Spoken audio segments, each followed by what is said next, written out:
खासतौर से जाटव, धोबी, वाल्मीकि, कोरी, हटी, इन लोगों को आपस में भाईचारा बनाए और बाबा साहब डॉक्टर अम्बेडकर ने दूसरे नंबर पर फिर पिछड़ी जातियों के लिए किया,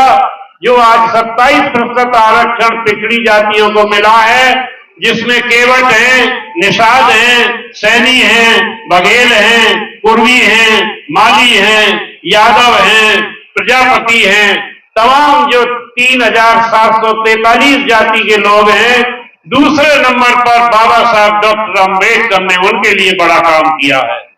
लेकिन वक्त को देखते हुए उन नौजवान साथियों को, युवा वर्ग को बाबा साहब डॉक्टर अम्बेडकर के जो दो पहलू हैं, एक काम का पहलू और एक नाम का पहलू, एक काम का पहलू और दूसरा नाम का पहलू। नाम का पहलू क्या होता है? नाम का पहलू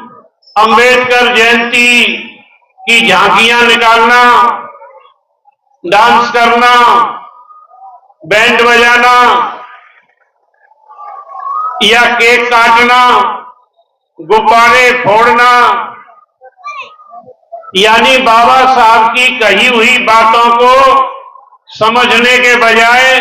सिर्फ उनके नाम का गुणगान करना, ये नाम का पहलू है, जिससे हमारा और हमारे समाज का कोई भला होने वाला नहीं है। क्योंकि बाबा साहब डॉक्टर अम्बेडकर का जो दूसरा पहलू है, दूसरा पहलू काम का पहलू, बाबा साहब डॉक्टर अम्बेडकर का जो काम का पहलू है, उस काम के पहलू की वजह से आज हमें अच्छे अच्छे कपड़े पहनने का मौका मिला है। आज हमारी बहू बेटियों को सुंदर साड़ी और गहने पहनने का अधिकार मिला है। आज हमें पक्के मकानों में रहने का अधिकार मिला है। आज हमें तमाम अधिकारी, वकील और संसद और विधानसभा में जाने का जो मौका मिला है, वो बाबा साहब अम्बेडकर के नाम के पहलू से नहीं, बल्कि बाबा साहब अम्बेडकर का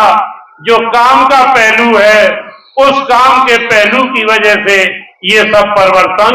हमारे सामने दिखाई देता है। कि चाहे युवा वर्ग जिले का हो, चाहे जिले से बाहर कहीं का हो, युवा वर्ग को जोश 20% और होश 80% रखना होगा। खाली जोश से काम बनने वाला नहीं है। जोश के साथ होश अगर नहीं होगा तो जो बाबा साहब अम्बेडकर चाहते थे वो सपना पूरा नहीं हो सकता। यही कारण है कि आप लोगों ने सुना होगा कि जगह जगह पर बाबा साहब अम्बेडकर की मूर्तियां लोग तोड़ते हैं। आज भी वे लोग कौन तोड़ते हैं? वे तोड़ते हैं जो आप लोगों को बेहतर नहीं देखना चाहते, आप लोगों को सूट बूट में पढ़े लिखे की हैसियत में नहीं देखना चाहते। ऐसे उपद्रवी लोग तोड़ते हैं। और तोड़ते वो क्यों हैं, इसका भी एक कारण है। उसका जो मुख्य कारण ये है कि जब हम बाबा साहब अम्बेडकर के काम के पहलू को नहीं समझते हैं, सिर्फ नाम के पहलू को समझते हैं, तो हम मूर्ति लगा के, पार्क बना के अपने घरों में बैठ जाते हैं और फिर उस पार्क में और उस मूर्ति के आसपास कभी 20 पढ़ने वाले विद्यार्थी या नौकरी पेशा वाले व्यक्ति रोजाना उस पार्क में और मूर्ति के पास में बैठना नहीं चाहते हैं। ये कारण होता है कि जब सूनापन होता है तो उपद्रवी लोग मूर्तियां तोड़ देते। कोई और कारण है क्या? यही तो है। जब आपके पार्क में बाबा साहब की मूर्ति के आसपास हर वक्त लोगों का बैठना उठना होगा, पढ़े लिखे लोग वहां बने कमरों में किताब लेके पढ़ना शुरू करेंगे, रिटायर्ड या बिना रिटायर्ड नौकरी वाले लोग भी सुबह शाम बैठना शुरू करेंगे, हमारे समाज की बहू बेटियां भी वहां बैठना शुरू करेंगी। जब आप लोग बैठना शुरू करेंगे तो ऑटोमेटिक आपके दिमाग में अगर पार्क में कहीं गंदगी दिखाई देगी तो आपका दिमाग कहेगा कि ये गंदगी को साफ कर देना चाहिए। ऐसा होगा कि नहीं? जब आप रोज बैठेंगे, रोज आना जाना शुरू होगा तो आपका दिमाग खुद ही कहेगा कि भाई इसमें झाड़ू की जरूरत है, झाड़ू लगा दें, कहीं गंदगी पड़ी है तो गंदगी को फेंक दें। और जब इस तरह का क्रम शुरू हो जाएगा तो अंबेडकर पार्क भी चमकेंगे, मूर्तियां भी चमकेंगी, हमारा ज्ञान भी बढ़ेगा और हम जो तमाम दुराचारों में फंसे हैं उन दुराचारों से भी हमें मुक्ति मिलेगी। दुराचारों में खास तौर से क्या है कि अभी हम खास तौर से समाज सुधार की जो बातें हैं उनको करते जरूर हैं, लेकिन स्थायी रूप से उनको सफलता की श्रेणी तक नहीं ले जाते। खास तौर से पढ़े लिखे युवाओं को ये अच्छी बात है कि उन्होंने ये बाबा साहब अम्बेडकर की जयंती मनाने की जिम्मेदारी ली है। लेकिन जयंती मनाने के बाद, जयंती आप लोग 3 दिन तक मनाएंगे, अच्छी बात है, लेकिन जयंती मनाने के बाद बाबा साहब डॉक्टर अम्बेडकर के संघर्ष से संबंधित विभिन्न तारीखों में, विभिन्न महीनों में जब आप इसी अम्बेडकर पार्क में बाबा साहब से संबंधित अन्य मौके की, जैसे संविधान दिवस है, पूना पैक्ट का दिन है, बाबा साहब लंदन कब पढ़ने गए वो दिन है, बाबा साहब के महान सत्याग्रह का जो संघर्ष है वो है, ये तमाम चीजों को समय समय पर रेगुलर जब इस पार्क में कार्यक्रम करना सीखेंगे तो आप ये समझना कि बरारी गांव में बाबा साहब को मानने वाले लोग जाग चुके हैं।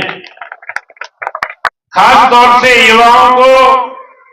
2, 3, 4 बातों का खास तौर से ध्यान रखना होगा। समाज में जो बुरे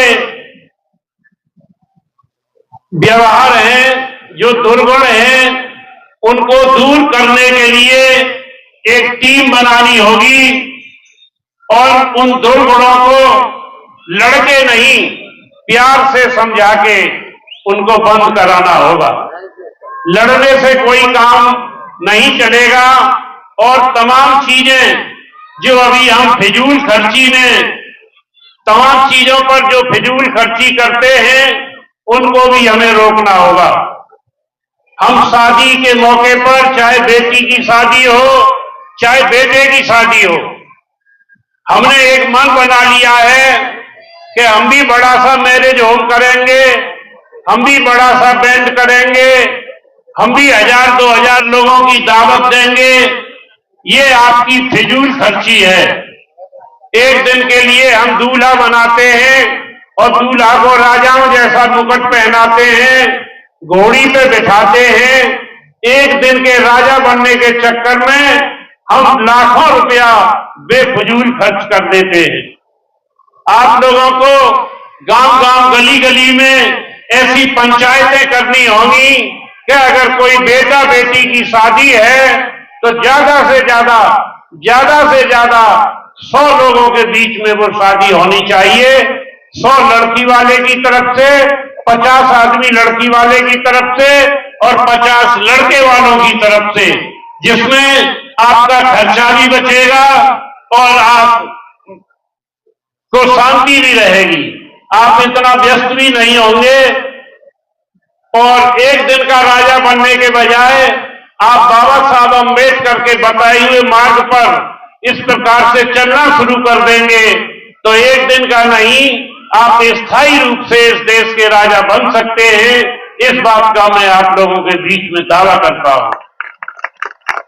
कि हम बाबा साहब डॉक्टर अंबेडकर के, कुछ लोग बाबा साहब डॉक्टर अंबेडकर की जयंती के मौके पर भी बाबा साहब डॉक्टर अंबेडकर से ज्यादा अपनी शान समझते हैं। कुछ लोग बाबा साहब डॉक्टर अंबेडकर, जिनको आज पूरे विश्व लेवल पर तमाम रूस में, अमेरिका में, लंदन में, तमाम विदेशों में बाबा साहब डॉक्टर अंबेडकर की बनाई हुई नीतियों को विदेश के तमाम देश उसको फॉलो कर रहे हैं, लेकिन हमारे देश में हमारे ही समाज के लोग, जिनके लिए बाबा साहब डॉक्टर अंबेडकर ने ज्यादा किया, बाबा साहब डॉक्टर अंबेडकर ने सबसे ज्यादा अनुसूचित जाति के लोगों के लिए किया। जो अनुसूचित जाति के लोग हैं, उनकी जिम्मेदारी बनती है कि वो बाबा साहब डॉक्टर अंबेडकर को ठीक तरह से समझे, जिसमें खासतौर से जाटव, धोबी, वाल्मीकि, कोरी, हटी, इन लोगों को आपस में भाईचारा बनाए। और बाबा साहब डॉक्टर अंबेडकर ने दूसरे नंबर पर फिर पिछड़ी जातियों के लिए किया, जो आज 27% आरक्षण पिछड़ी जातियों को मिला है, जिसमें केवट हैं, निषाद हैं, सैनी हैं, बघेल हैं, कुर्मी हैं, माली हैं, यादव हैं, प्रजापति हैं, तमाम जो 3743 जाति के लोग हैं, दूसरे नंबर पर बाबा साहब डॉक्टर अंबेडकर ने उनके लिए बड़ा काम किया है। पहले जिनके लिए ज्यादा काम किया है, उनकी जिम्मेदारी बनती है, जब ज्यादा काम जिनके लिए किया है, वे लोग कमर कस के जब खड़े हो जाएंगे, तो जिन लोगों के लिए दूसरे नंबर पर बाबा साहब अंबेडकर ने पिछड़ी जातियों के लिए काम किया है, तो वो ऑटोमेटिक आप लोगों के साथ कदम से कदम मिलाकर खड़े हो जाएंगे। और उसके बाद बाबा साहब डॉक्टर अंबेडकर ने इस देश की नारी जाति पर सबसे बड़ा एहसान किया है। चाहे वो महिला जाति किसी भी बिरादरी की हो, चाहे सवर्णों की हो, चाहे दलितों की हो, चाहे पिछड़ों की हो, चौका चूल्हे तक जो महिला सीमित थी, बच्चे पैदा करने तक जो महिला सीमित थी, जिन महिलाओं को पढ़ने लिखने का कोई अधिकार तक नहीं था, उन महिलाओं को पढ़ा लिखा के आज जिलाधिकारी, कलेक्टर, वकील, जज बनाने का अगर मौका मिला है, तो ये बाबा साहब डॉक्टर अंबेडकर के संविधान की वजह से मिला है। इसलिए बाबा साहब डॉक्टर अंबेडकर ने केवल अनुसूचित जाति ही नहीं, केवल आदिवासी ही नहीं, केवल पिछड़ी समाज के लोग ही नहीं, बल्कि बाबा साहब डॉक्टर अंबेडकर ने भारतवर्ष के हर बच्चे के लिए, हर व्यक्ति के लिए, हर महिला के लिए इतना बड़ा काम किया है, जिस काम को हजारों सालों से पूजने वाले भगवान भी इस समाज के लिए नहीं कर पाए, वो काम अकेले बाबा साहब डॉक्टर अंबेडकर ने इस देश में करके दिखाया है। इसलिए इस जयंती के मौके पर मैं आप लोगों से फिर कहूंगा कि आप लोग फिर से अपनी ताकत को बहाल करें और बाबा साहब अंबेडकर की आज की इस जयंती के मौके पर इस बात की कसम खाएं कि अम्बेडकर जयंती ही नहीं, अम्बेडकर जयंती के 1 महीने के बाद हम बुद्ध जयंती भी बड़े पैमाने पर इसी पार्क में मनाएंगे और बुद्ध जयंती के बाद फिर दूसरा कार्यक्रम बाबा साहब के संघर्ष से संबंधित फिर करेंगे। जब आप इस तरह से लगातार कार्यक्रम करेंगे, तब लोगों का ध्यान आएगा। आपके ही घर की बहू बेटियां भी इस बात को सोचने के लिए मजबूर होंगी कि बार बार अंबेडकर पार्क में कोई कार्यक्रम होता है, 1 में नहीं आएंगी, 2 में नहीं आएंगी, लेकिन बार बार जब कार्यक्रम होंगे तो उनको भी आना उनकी मजबूरी हो जाएगा। और जब महिलाएं आना शुरू हो जाएंगी, आप समझ लेना सफलता की ओर हम लोग बढ़ रहे हैं। क्योंकि बाबा साहब अंबेडकर ने भी कहा था, मैं किसी भी समाज को विकसित समाज तब मानता हूं जब उस समाज में रहने वाली या उस समाज की महिलाओं का स्तर कैसा है। अगर उनका बढ़िया स्तर है तो मैं मानता हूं कि वो विकसित समाज है।